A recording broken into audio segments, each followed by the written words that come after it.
Jacques, comme à chaque fois, Okay. une première contextualisation de cette rencontre. Alors, une contextualisation, d'une part, d'abord, bonjour à toutes et à tous. Une contextualisation très très rapide, puisque Manu va faire un point plus à partir du terrain.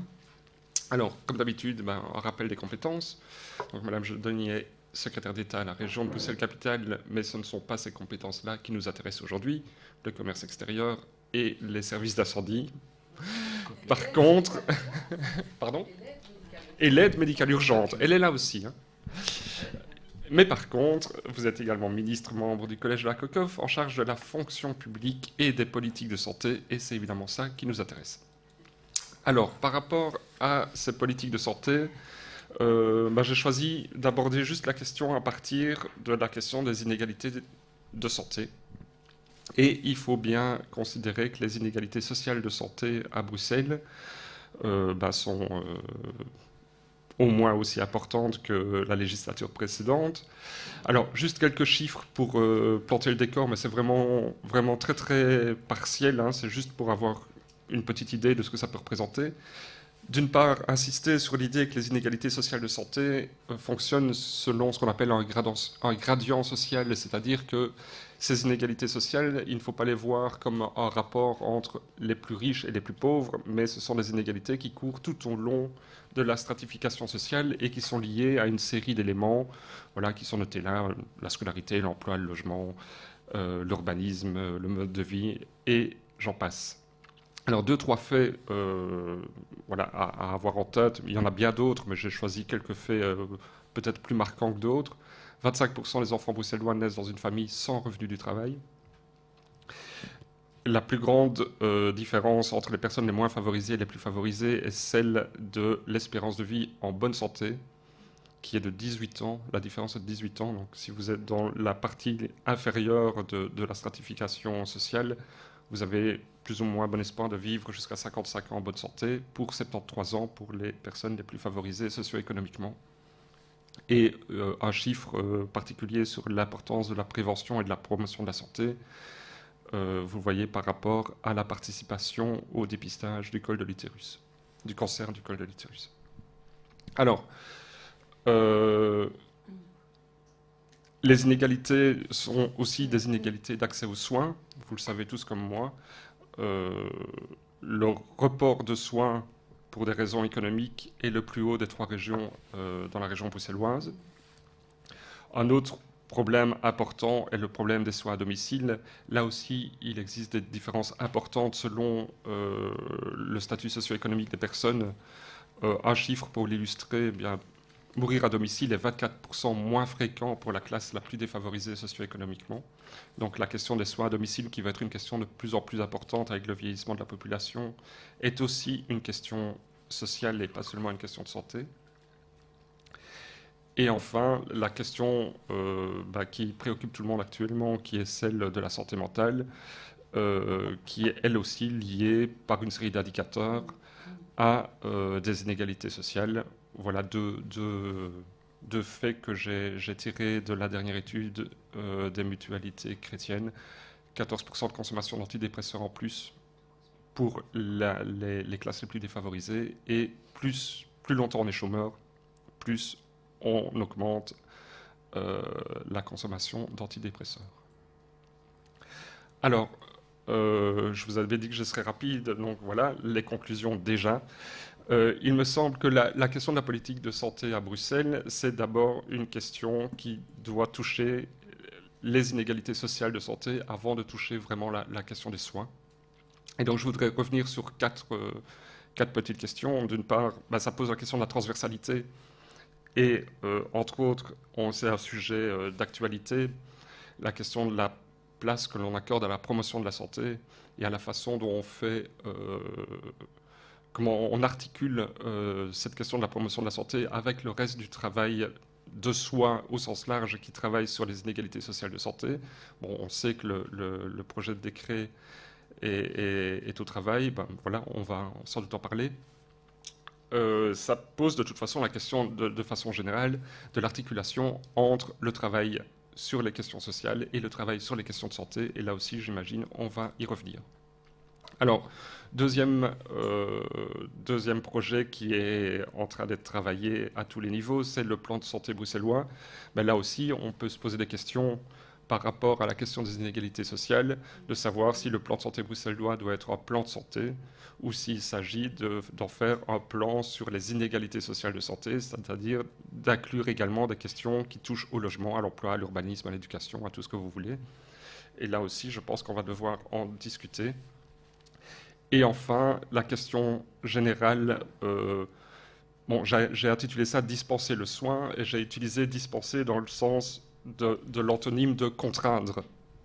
Donc la question, c'est aussi comment on met en place un système qui permet de dispenser le soin, mais sans la contrainte au soin, et également qui permet de dispenser le soin sans l'obligation, la contractualisation d'une série de relations entre les soignants et les soignés. Et j'inclus là-dedans la question également de l'accueil inconditionnel, c'est-à-dire la question du bas seuil. Et donc pour terminer, simplement, je pense qu'aujourd'hui, ce sera aussi l'occasion de poser la question de savoir comment on définit la santé et donc les aspects pluridimensionnels de la notion de santé, et de savoir aussi comment la santé redevient une question sociale, c'est-à-dire une question qui est liée à la vie de la cité et à la vie du collectif, et pas seulement une question personnelle, individualisante, qui réduit le problème à la personne en bonne ou en mauvaise santé. Voilà. Je vous remercie. Merci Jacques, ça c'était pour le contexte général. Maintenant nous allons donner la parole à Manu Gonzalez pour le contexte spécifique. Alors je rappelle qu'il fait partie de la coordination précarité santé mentale de la Ligue bruxelloise francophone pour la santé mentale. On vous écoute Manu. Donc bonjour à tous, bonjour Madame la Ministre, je suis très content de pouvoir m'adresser à vous en direct parce que c'était une des finalités du groupe de travail dont je vais vous présenter quelques conclusions et le cheminement. Alors vous dire deux mots de ce groupe de travail qui a été constitué fin 2010, qui existe aujourd'hui encore 5 ans après, qui entre-temps a fait une journée d'études l'année passée sur une drôle de question que nous nous posons depuis 5 ans et que je vais vous citer. Cette question, c'est: sommes-nous devant la souffrance des usagers et le malaise des travailleurs, ou devant le malaise des usagers et la souffrance des travailleurs? C'est voilà la question qui nous a guidés tout au long de ces 5 années et qui nous a amenés à poser différentes analyses. Alors, je disais, l'année passée, nous faisions le 27 mai, la première date à laquelle nous devions nous rencontrer, et qu'un problème d'agenda a déplacé. Ça aurait fait une année tout rond pour nous et nous aurions rencontré à ce moment-là.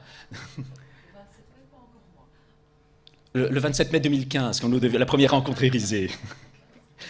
Et donc, quand nous avons terminé la journée du 27 mai, où nous avons rencontré 250 professionnels issus de tous les secteurs, donc pas seulement de la santé, mais du social aussi, parce que ce groupe de travail a une particularité, c'est qu'il regroupait des acteurs du social et de la santé, autour d'un constat qui était celui-ci: nous sommes, nous, professionnels du social et de la santé, de plus en plus en peine de mener notre action, de faire le métier pour lequel nous avons été engagés et pour lequel nous sommes aujourd'hui subsidiés.